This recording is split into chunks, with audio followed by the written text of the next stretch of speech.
In our very short visit to Afghanistan and to Pakistan, we had an opportunity to really meet with the military leadership in both countries,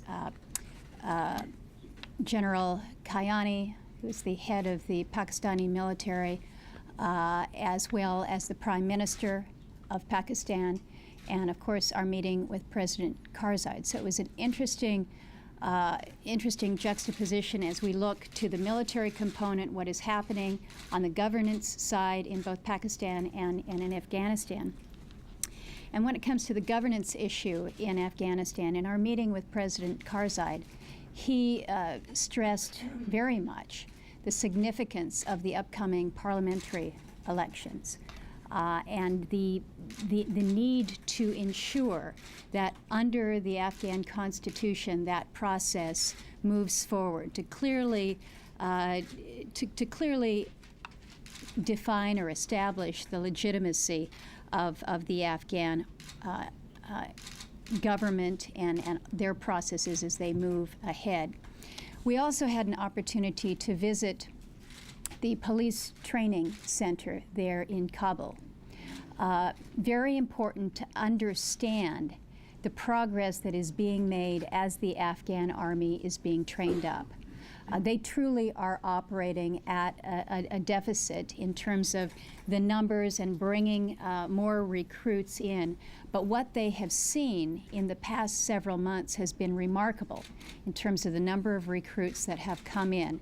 We met with the Minister of Defense, who indicated that just in the past month, the number of recruits that they have received has been incredible. And in fact, they haven't been able to process them quickly enough as they come forward.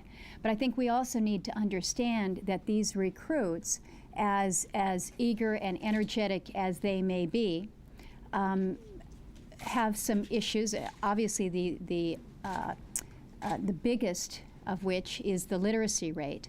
It's about 44% literacy rate within Afghanistan as far as the men. The number of, the percentage of those that are illiterate that are actually going to train is even lower. And then where we were in the South, it's a different dynamic. This is where the center of the activity is right now. This is where we're seeing more of the Taliban presence, and unfortunately we don't have as many police forces coming from the south as we do from the north. So there's a lot of dynamics that are at play that make it more difficult. But it was mentioned by Senator Crapo about the morale of the American forces that are there, the morale of the civilian forces, those within USAID. It's all very, very positive, very strong. But we also saw on the Afghan side, as we talked to the tribal leaders that we met with in Garmsur, the district governor, the governor, and the local tribal leaders there, that there is very much a desire, a willingness to take this fight and have them be the ones that are in charge. When we walked through the bazaar in Garmsur, we were with Marines, yes, but those that were providing the protection for that village were all local Afghani police force.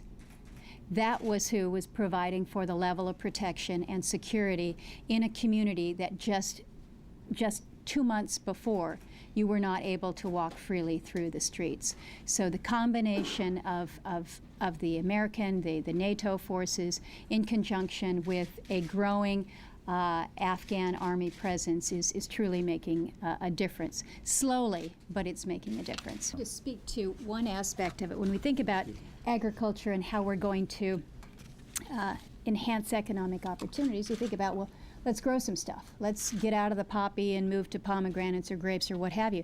But I think it's important to recognize that part of the dilemma that they face is how they then move those legitimate agricultural products out of the country.